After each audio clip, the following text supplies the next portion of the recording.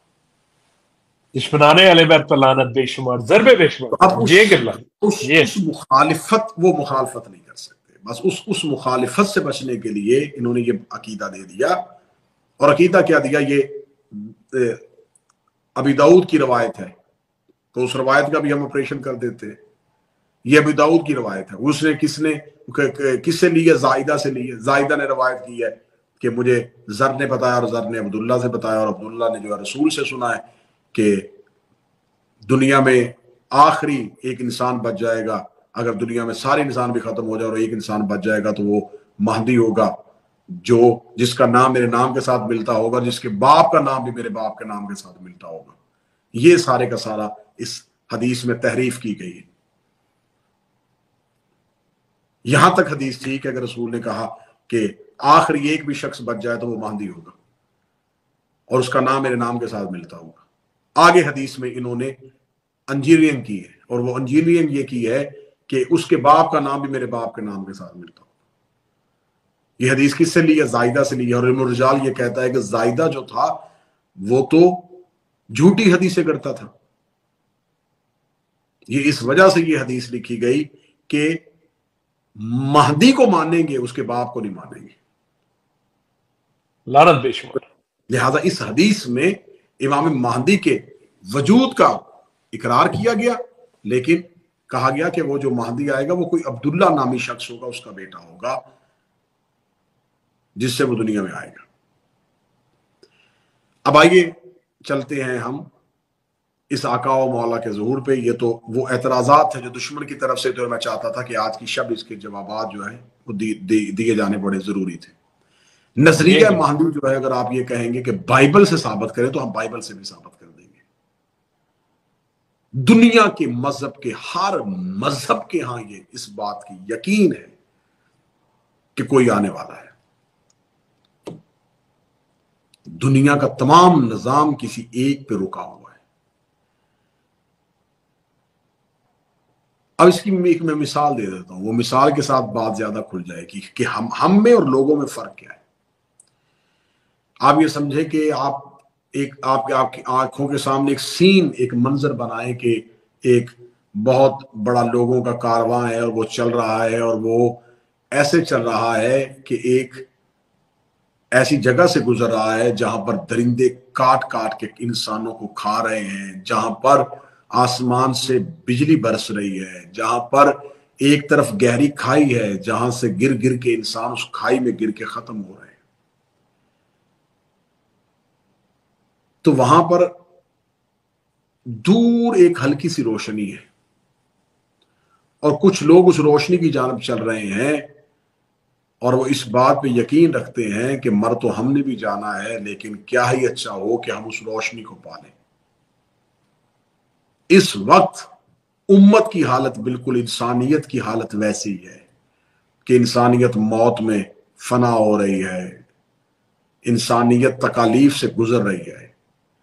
ہم میں اور ان باقی انسانیت میں یہی فرق ہے کہ ہمیں جو ایک چراغ کی لو نظر آ رہی ہے، وہ چراغ کی لو ہے میرے آقا اور میرے مولا کے ظہور کی امید.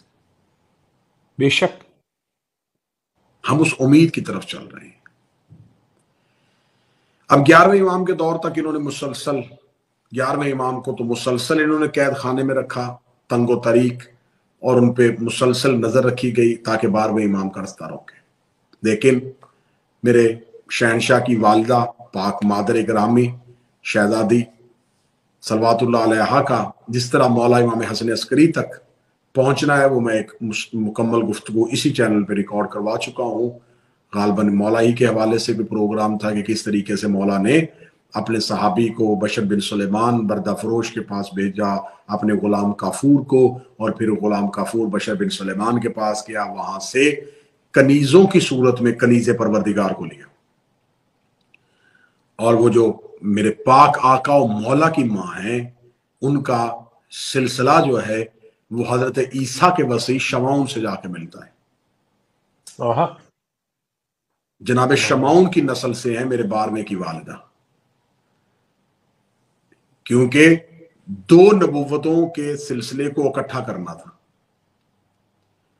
ماں لی گئی عیسیٰ کے مسیح کی نسل سے، باپ لیا گیا محمد کے مسیح کی نسل سے. ادھر سے علی کا بیٹا، ادھر سے نسل شمعون. شمعون حضرت عیسیٰ کے وصی تھے. علی ابن ابی طالب رسالت مآب کے وصی تھے. لیکن دونوں کے وصیوں میں فرق ہے کہ جب ادھر سے شمعون کی نسل سے 12ویں کی ماں، حیدر کی نسل سے 12ویں کا باپ، لیکن جب 12ویں کی صورت میں نسل شمعون اور نسل علی اکٹھی ہوئی تو پھر جب عیسیٰ دنیا میں آئے گا تو اب عیسیٰ اگلے مصلے پہ نہیں ہوگا، عیسیٰ پچھلے مصلے پہ ہوگا. اللہم صلی اللہ محمد علیہ محمد. جی قبلہ جی، ماشاءاللہ. اب یہ پوری ایک کہانی ہے کہ جناب شمعون کی نسل سے میری آقا میری شہزادی کا تعلق تھا اور وہ کس طریقے سے 11ویں امام تک پہنچی. پھر 255 ہجری میرے آقا و مولا، یہی شعبان کی شب تھی جب چاروں طرف سے گھیراؤ تھا، سپاہیوں کے پہرے تھے، کنیزوں کی صورت میں عورتیں جو تھی وہ امام کے گھر میں پہنچائی گئی تھی تاکہ پوری نظر تھی کہ امام کا رستہ روکے، 12واں امام دنیا میں نہ آ سکے. لیکن انہیں بدبختوں کو کیا خبر تھی، جس دن موسیٰ آنا تھا اس دن فرعون کو نہیں پتا چلا تھا. کیا بات ہے قبلہ. ایسے ماؤں کے بطنوں میں نہیں ہوتے، یہ ماؤں کے شکموں میں نہیں ہوتے، یہ تو نور بن کے نازل ہوتے ہیں. بے شک. حتیٰ کہ جس شب میں میرے مالک کا ظہور ہونا ہے، اس میرے مالک کے ظہور کو اللہ نے ایسا پوشیدہ رکھا. یہ اللہ اور 11ویں کے درمیان راز تھا، کیونکہ 11ویں شہنشاہ اس دور کی حجت تھے. یہ اللہ اور اس دور کی حجت کے درمیان اتنا گہرا راز تھا کہ آپ کو میں اس راز کی کیا بات بتاؤں. یہ اتنا گہرا راز تھا، اللہ اور اس دور کی حجت امام حسن عسکری کے درمیان اتنا گہرا راز تھا کہ ظہور جب میرے 12ویں شہنشاہ کا ہونا تھا، اس سے چند لمحے پہلے میرے مولا امام حسن عسکری نے اپنی بہن حکیمہ خاتون سے کہا کہ جاؤ جا کے نرجس خاتون سے جا کے کہو مصلی عبادت بچھائے کیونکہ میرا بیٹا آنے والا ہے. اتنا گہرا راز تھا کہ ماں کو بھی چند لمحے پہلے بتایا. کیا بات ہے، کیا بات ہے قبلہ، ماشاءاللہ. جی. ماں کو اس کے ظہور سے چند لمحے پہلے خبر ہو تو آوارہ ماؤں کے بچوں کو کیا پتا کہ ان کی ولادت ہوتی ہے یا ظہور ہوتا ہے. دشمنان اہل بیت اللہ پیشوا رامزاد. آقا و مولا نے اپنی بہن جناب حکیمہ خاتون سے کہا کہ آج کی شب یہی وہ شب ہے جس کا خدا نے. اور بار بار میرے مولا 11ویں شہنشاہ اپنے حجرے سے نکل کے صحن میں جا کے آسمان کی طرف دیکھ رہے تھے اور کہتے یہی وہ رات ہے جس کا مجھ سے وعدہ کیا گیا تھا. جناب حکیمہ خاتون کہتی ہے کہ میں نے اپنے بھائی 11ویں امام کو کبھی اس قدر بے چین نہیں دیکھا جس رات بے چین اس رات تھے. یہ بالکل ایسی ہی بے چینی تھی جیسی 13 رجب کو محمد مصطفیٰ کو تھی. نعرہ حیدری علی علی علی. کیا بات ہے. بے چینی تھی جو 13 رجب کو رسالت مآب کو تھی. آج حسن عسکری بے چین تھے، آج اضطراب تھا، آج بے چینی تھی. بار بار نظریں حجرے کی طرف جا رہی تھی. بی بی حکیمہ خاتون کہتی ہیں کہ میں گئی شہزادی بی بی جناب ام القائم کی بارگاہ میں قائم کی پاک مادر گرامی کی حجرے میں گئی اور میں نے انہیں دیکھا کہ وہ اپنے بستر پہ آرام فرما رہی ہیں. میں نے انہیں جگایا اور جگا کے کہا کہ 11ویں شہنشاہ نے حکم فرمایا ہے کہ اٹھیے، یہی وہ رات ہے جس کا وعدہ ہے. شہزادی اٹھی تو بی بی حکیمہ خاتون کہتی ہے میں اس رات بہت 11ویں شہنشاہ کو بے چین دے کے ڈر گئی تھی. میں خوف زدہ تھی، میرا بدن کانپ رہا تھا حجت کی طاقت کی وجہ سے. میری شہزادی کہتی ہے کہ میں مصلی عبادت بچھا کے میں نماز شب میں مشغول تھی، میں تاقیبات الہیہ میں مشغول تھی، یا میں نے دیکھا کہ ام القائم کا مصلی بھی میرے مصلی کے ساتھ آ گیا ہے. بی بی کہتی میں عبادت بھی کر رہی تھی اور بار بار ام القائم قائم کی ماں کی طرف دیکھ رہی تھی.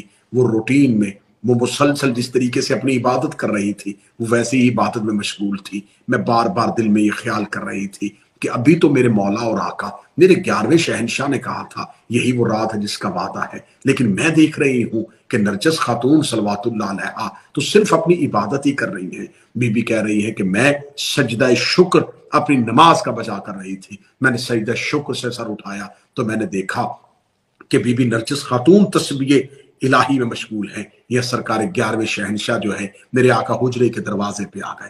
حجرے کے دروازے پہ آ کے ایک مخصوص اسم بی بی نرجس خاتون کو تلاوت کرنے کا کہا. بی بی نرجس خاتون اس مخصوص اسم کی حکم امام کے ساتھ تلاوت کرنی شروع کی. بی بی حکیمہ خاتون صلوات اللہ علیہا فرماتی ہیں کہ میں نے دیکھا میرے اور نرجس کے درمیان ایک نور کا پردہ حائل ہو گیا.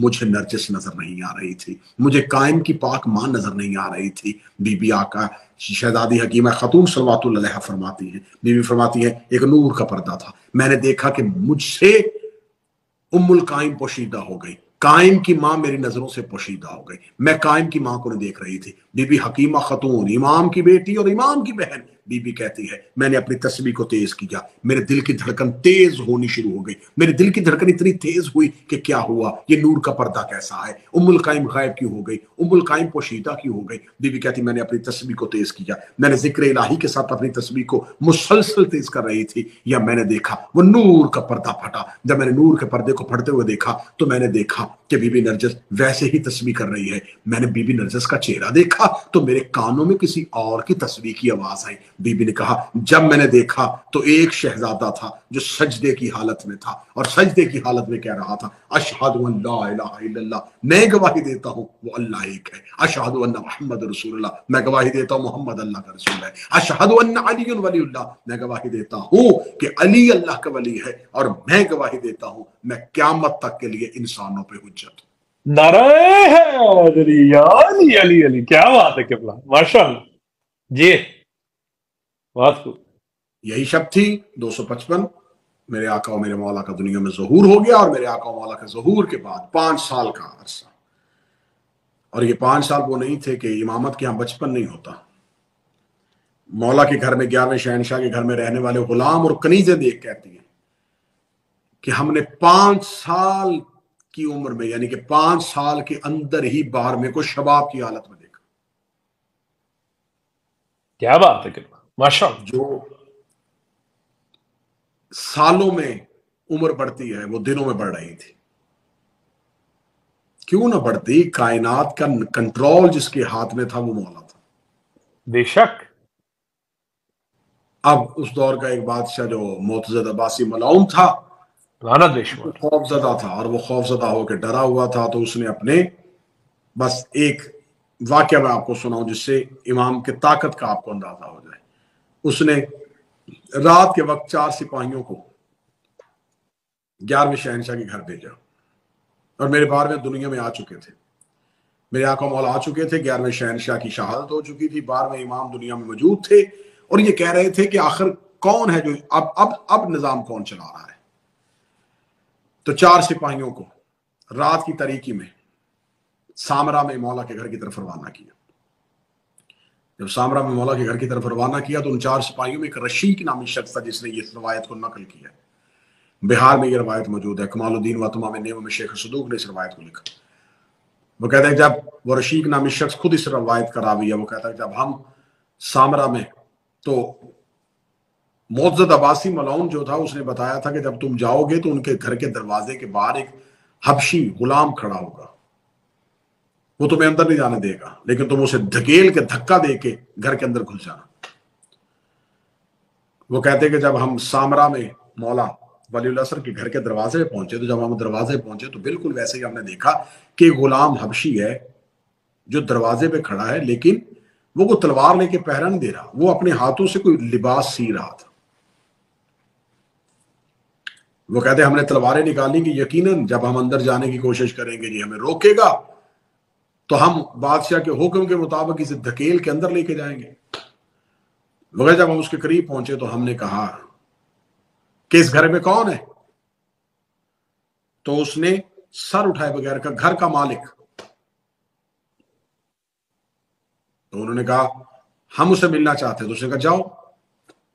کیا بات ہے قبلہ. وہ کہتے ہم حیران اور پریشان ہو گئے کہ یہ کیسا پہرے دار ہے، یہ کیسا سپاہی ہے. ہم تو چاہتے تھے کہ ہم اسے دھکیل کے اس سے زبردستی کر کے مار پیٹ کر کے اندر جائیں گے، تو اس نے تو ہمیں خود کہہ دیا جاؤ. اور اس نے اس طرح کہا، اور یہ لفظ آگے نقل ہے کہ اس نے سپاہیوں کو گھر میں جانے کی اجازت ایسے دی جیسے کسی مکھی کی پرواہ کی جاتی ہے، کیا بات ہے قبلہ، ماشاء جیسے اللہ. کسی کیڑے اور مکوڑے کی پرواہ نہیں کی جاتی. اس نے اپنا کام کرتے ہوئے جاؤ. وہ کہتے رشیق نامی شخص کہتا ہے جب ہم اندر داخل ہوئے تو ہم نے دیکھا کہ باہر سے نظر آنے والا چھوٹا سا گھر، جب ہم اندر داخل ہوئے تو ہم نے دیکھا کہ ایک بہت وسیع گھر ہے جس میں پانی کا سمندر بہہ رہا ہے. ہم نے دور دیکھا کہ اس سمندر کے پانی کے اوپر ایک چٹائی ہے جس کے اوپر ایک شخص نماز پڑھ رہا ہے. اللہم صلی اللہ محمد علی محمد. وہ کہتا ہم نے ان کا چہرہ نہیں دیکھا، ان کی پشت ہماری طرف تھی اور وہ پانی پہ نماز ادا کر رہے تھے. وہ کہتا کہ ہم حیران ہو گئے کہ باہر سے چھوٹا سا نظر آنے والا گھر اتنا وسیع، اور یہ پانی، یہ سمندر، اور پھر سمندر کے اوپر پانی کے اوپر چٹائی، اور اس میں ایک شخص، اور پورا گھر خالی، اور وہ بالکل محو ہو کے عبادت کر رہا ہے. وہ شخص کہتا ہے کہ میرے ساتھ ایک سپاہی جو تھا اس نے پانی میں اترنے کی کوشش کی اور وہ ڈوب گیا، اور وہ ڈوبتے ہوئے چلا رہا تھا. ہم اس کی مدد نہ کر پا رہے تھے، یا اس ڈوبنے والے نے اسی کو پکارا جو مصلی پہ نماز پڑھ رہا تھا. کیا بات ہے قبلہ. یا اس مصلی پہ نماز پڑھنے والے نے ہاتھ کا اشارہ کیا، ہم نے ہاتھ پکڑ کے اس کو باہر نکال دیا اور وہ بے ہوش ہو چکا تھا. دوسرے نے پاؤں رکھا اور وہی حالت ہوئی جو پہلے کی ہوئی تھی. جب اس نے اسے پکارا تو اس نے ہاتھ کا اشارہ کیا، ہم نے اسے بھی نکالا اور وہ بھی بے ہوش ہو چکا تھا. وہ کہتا دو ہم ہوش میں تھے، دو بے ہوش تھے. ہم ان کو لے کے چیختے ہوئے باہر نکل آئے. یہ روایت نقل ہو گئی. اس روایت سے نتیجہ نکال لیں، آیت حجت کے مخالف بن گئے. سامنے امام کی طاقت اور عوام کے اختیار کو دیکھ کے تسلیم نہ کیا اور پانی میں اتر گئے. یہ ہر دور کے منکر کو تنبیہ اور نشانی ہے. حجت کی طاقت اور اختیار کے انکار کرتے ہوئے اگر پانی میں اترو گے تو ڈوب جاؤ گے. بے شک. پھر ڈوبتے ہوئے پکارا بھی اسی کو، پھر اپنے امر سے نکالا بھی اس نے. جب اس نے نکال لیا تو اب بے ہوش ہو چکے تھے. اب یہاں پر میرا اگلا سوال بنتا ہے کہ جب امام نے اپنا کرم کر ہی دیا تھا تو بے ہوش کیوں ہوئے تھے؟ موسیٰ کے ساتھیوں نے تجلی پروردگار دیکھی، مر گئے. موسیٰ بے ہوش ہو گیا. جو ایک تجلی دیکھے اور وہ بے ہوش ہو جائے، اور جس نے پورا ہی صاحب الامر دیکھ لیا ہو. کیا بات، کیا بات. بادشاہ کے پاس گئے، جا کے پورا واقعہ بتایا تو اس نے کہا خبردار اس واقعے کو میرے علاوہ کسی اور سے نقل نہ کرنا. میرے آقا و مولا نے 5 سال کا دور جو ہے وہ غیبت صغریٰ کا دور تھا. میرے مولا اپنے ماننے والوں کو ملتے بھی تھے، ماننے والے ان تک پہنچتے بھی تھے. پھر میرے مالک کا غیبت کبریٰ کا دور شروع ہو گیا. غیبت کبریٰ میں میرے مولا غیبت میں ہیں، لیکن میرے مولا متوسل ہونے والوں کے ساتھ، توسل کرنے والوں کے ساتھ، متمسک ہونے والوں کے ساتھ مربوط بھی ہیں، رابطے پہ بھی ہیں. میرے مالک کا نظام قائم ہے، میرے مولا کا نظام حکومت چل رہا ہے. اس وقت میرے مالک کا انٹیلیجنس سسٹم پوری کائنات کے انٹیلیجنس سسٹم سے زیادہ مضبوط ہے. اس وقت 12ویں کے مخبر دنیا میں موجود ہیں. اس وقت 12ویں کا نظام چل رہا ہے، نظام حکومت قائم ہے، نظام حکومت چل رہا ہے. اگر کوئی بندہ یہ سوچ رہا ہے کہ شاید ابھی آئیں گے پھر آگے نظام بنائیں گے، نہیں، نظام بھی موجود ہے، سسٹم بھی موجود ہے، لوگ بھی کام کر رہے ہیں، 12ویں کا تخت بھی لگا ہوا ہے، شہنشاہ کا نظام بھی چل رہا ہے. ہم ایک اور زندگی جی رہے ہیں، تم لوگ کہیں اور جی رہے ہو. 12ویں کا نظام مکمل کا مکمل طور پر رائج ہے. صرف میرے آقا و مولا اس وقت معین کا انتظار کر رہے ہیں، جب وہ وقت آ جائے گا جب خداوند متعال